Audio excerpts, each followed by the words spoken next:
В сетчатку глаза вживляется микрочип. Фантастическая реальность. Искусственный глаз, руки, ноги и выращивание человеческих органов в космосе. Приступаем к уникальному биологическому эксперименту. Телепатия больше не вымысел. Ученые заставили предметы двигаться усилием воли. О чем-то подумать, и шарик придет в движение. Сам себе Бог. Генно-модифицированные люди уже существуют. Возникает такое ощущение, а не от лукавого ли это? Приятно познакомиться. Меня зовут Василий. Искусственный интеллект и человечество. Кто победит? Человек воплотится в свой цифровой образ, в киберобраз и может жить бессмертно. Современные технологии в человеческом теле. Благо или угроза цивилизации? Попробуем разобраться в специальном репортаже. Ты подумай и смотри сюда. Сюда смотри хорошенько. Только подумать, и твои мысли появляются на экране. Это кажется фантастикой, но это самая настоящая уфимская реальность. Небольшой аппарат под названием нейрочат позволяет набирать текст буквально усилием воли. Первые слова, которые написал 26-летний Ильнур Юсупов, были, конечно, о любви. Что ты писал? Мама, я тебя люблю? Да? Да.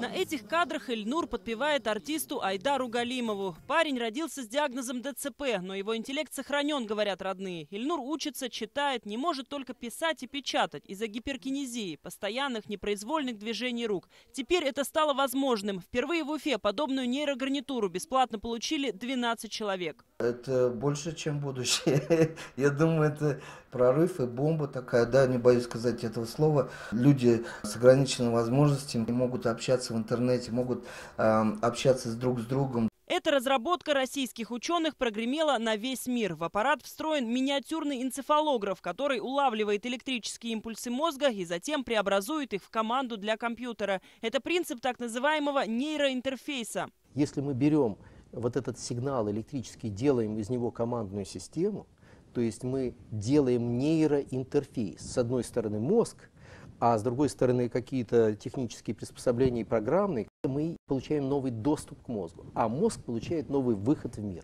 Похоже, мы становимся свидетелями того, как воплощаются мечты человечества о телепатии. Технология нейроинтерфейса вполне реальна и уже используется китайцами даже, например, вот в таких игрушках. Называется она MindFlex, дословно движение мыслью. На голову надеваются специальные датчики, которые фиксируют электрические импульсы мозга и передают их вот этому устройству. Говоря проще, я должна о чем-то подумать, и шарик придет в движение.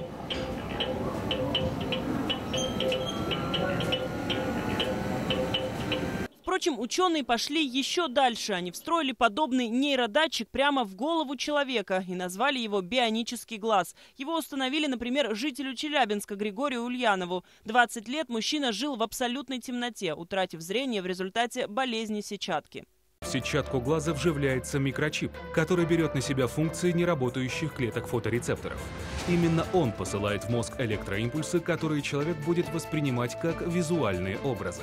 А в башкирском Стерлитамаке девочка по имени Наташа впервые в жизни 2 руками открывает воду. Искусственными пальцами перебирает даже самые мелкие предметы. Наташа выросла без одной руки. Теперь она радуется тому, что сама завязывает шнурки. Это еще одна разработка российских ученых. Активные и бионические протезы Киби и Страдивари. Такими кибернетическими руками уже пользуются люди по всей России. Занимаются спортом, играют на музыкальных инструментах. В Башкортостане дети начали получать инновационные протезы бесплатно за счет федерального бюджета. Это то, что делает обычных людей киборгами. Здесь внутри находятся датчики. Эти датчики улавливают напряжение мышц.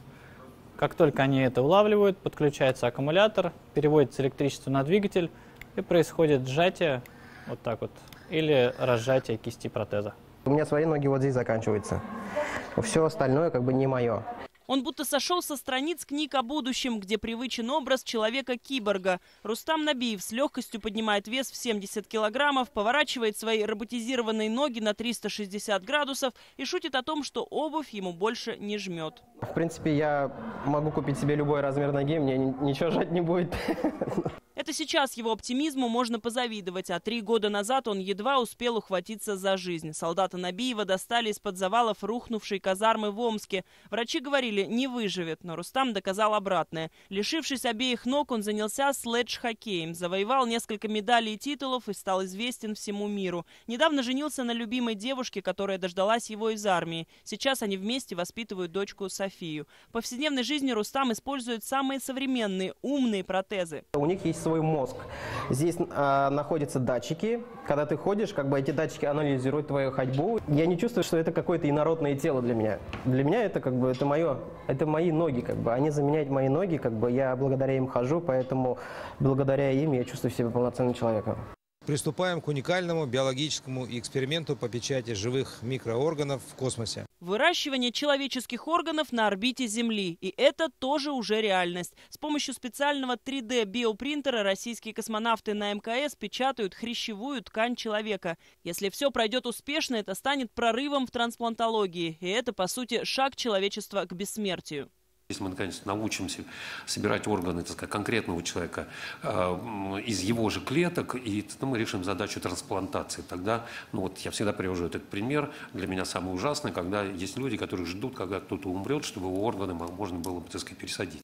На биофаке Башкирского государственного университета уже появилась такая специальность, как биоинженерия. Здесь, например, разработали уникальную технологию синтеза инсулина из генно-модифицированных корней растений. По словам профессора Рашида Фархудинова, в биоинженерии человека сейчас актуально направление по выращиванию органов прямо внутри тела. Речь не идет о том, чтобы вырастить где-то какой-то орган, потом его пересадить в человеке. Важнее и правильнее сделать так, чтобы внутри самого человека создать такие условия, чтобы восстановить утраченный, допустим, орган, остановить болезнь. Настоящие генно-модифицированные дети в ноябре родились в Китае. Девочкам по имени Лулу и Нана на уровне эмбрионов отредактировали геном, исключив вероятность заболевания ВИЧ, носителем которого является их отец. Это технология CRISPR-Cas, или как ее еще называют, генетические ножницы. На этот эксперимент отважился китайский ученый Хэ Цзянькуй. Однако научное сообщество осудило его за этот риск, ведь любое вмешательство в геном человека может привести к мутациям в будущем. Если мы убираем какой-то ген и внедряем вместо него другой ген, то в другом участке генома могут произойти ошибки, возникают мутации, и они могут вызвать более еще сложные, тяжелые болезни, какие-то онкологические заболевания и так далее. И тем не менее генетика идет в массы. В Уфе, например, уже можно по анализу ДНК определить, каким видом спорта лучше заниматься ребенку, потому как есть гены, которые отвечают за структуру мышц. Если эти гены повреждены, условно говоря, не вырабатывается в нужной степени белок, который как раз нужен мышцам, и вы будете дрыщом. То есть вы никогда не станете вот таким крупным бодибилдером. Вы никогда не станете выносливым. Зачем идти в тот или иной вид спорта, но если генетически это не дано? Более того, говорит биолог Артем Шаронов, в мире сейчас активно обсуждается так называемый генетический допинг, когда с помощью определенных препаратов блокируется или разблокируется какой-либо ген. Сам же уфимский исследователь против редактирования ДНК человека и выступает за естественный отбор. Да, мы можем сделать геномное редактирование, просто непонятно, какие дети у него будут. А какие внуки у него будут и правнуки будут. Возможно, лучше прямо сейчас это и завершить. Наука и техника сегодня развиваются настолько стремительно, что порой опережают даже наши представления о будущем. 2045 называют годом технологической сингулярности, момент, после которого прогресс достигнет такого уровня, что станет недоступен нашему пониманию. Предполагается, что это случится после создания искусственного интеллекта. Приятно познакомиться. Меня зовут Василий. Ты мне нравишься. Да ты ж моя хорошая. Робот по имени Василий шутит, читает стихи, определяет пол и возраст собеседника. Разработанный пермскими учеными, он способен заменить человека в таких профессиях, как экскурсовод, продавец или официант. Ты умеешь думать? Ведь я с вами разговариваю. Отвечаю на ваши вопросы. Следовательно, я умею думать. Это, конечно, не искусственный интеллект. В робота заложена определенная лингвобаза, но при этом Василий сам манипулирует миллионами возможных вариантов ответов. Он у нас имеет двоичную логику. Да, нет. А для искусственного интеллекта не хватает варианта «или». Впрочем, многие ученые во всем мире считают, что полноценный искусственный интеллект уже на подходе. Уже многие фирмы, IBM, Microsoft, Google поставили целью создать искусственный человеческий мозг, который бы работал не хуже человеческого мозга. И вот такие попытки есть, уже достаточно успешные. Уже смоделирован мозг кошки, мозг крысы.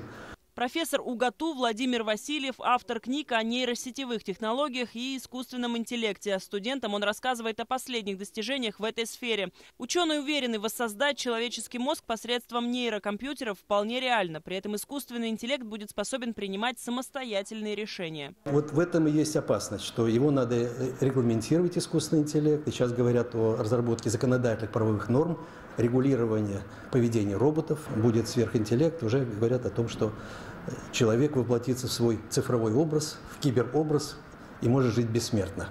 О переносе сознания в цифру, как о наиболее перспективной форме человеческого бессмертия, говорит и писатель-фантаст Никита Аверин. Люди пытаются оцифровать свое сознание, перейти в виртуальный образ. И если вы посмотрите вокруг, вы увидите различную дополненную реальность, вы увидите Google Glass и прочие девайсы, которые помогают человеку все дальше и дальше уходить в этот выдуманный мир. В случае переноса сознания в сеть мы можем лишиться индивидуальности в составе глобальной цифровой мегаличности, считает московский исследователь Алексей Холопов. Люди будут лежать вот в таких как бы полугробиках. От них будут исходить вот такие вот электроды, а все вот это будет напоминать огромную мегаличность.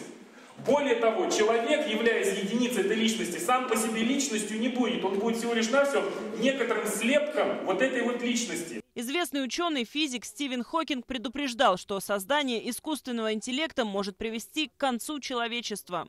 Как только люди разработают искусственный интеллект, он возьмет инициативу на себя и станет сам себя совершенствовать со все возрастающей скоростью. Люди, возможности которых ограничены слишком медленной биологической эволюцией, не смогут соперничать и будут вытеснены.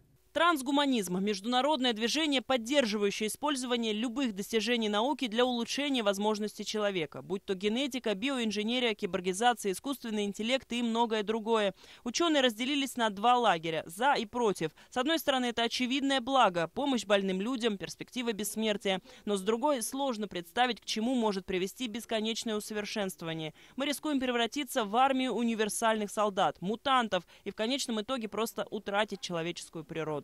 Наука, ученые настолько глубоко в природу человека вмешиваются, в природу живого. Все эти вещи с клонированием, генетика. Иногда возникает такое ощущение, а не от лукавого ли это? Если мы все силы будем затрачивать на то, чтобы просто его исправлять хирургическими методами, регеноинженерии или еще чем-либо, то мы, я думаю, можем пойти по легкому пути, когда мы не будем думать о человеке как таковом, а будем только думать о его как о физическом каком-то теле, и все. Большинство ученых сходятся во мнении, что человечество в любом случае должно сохранить свою природу. Развитие человека как такового, его нравственность, духовность должны идти параллельно с развитием технологий. Пожалуй, важнее всего не перейти ту грань, после которой мы перестанем быть людьми.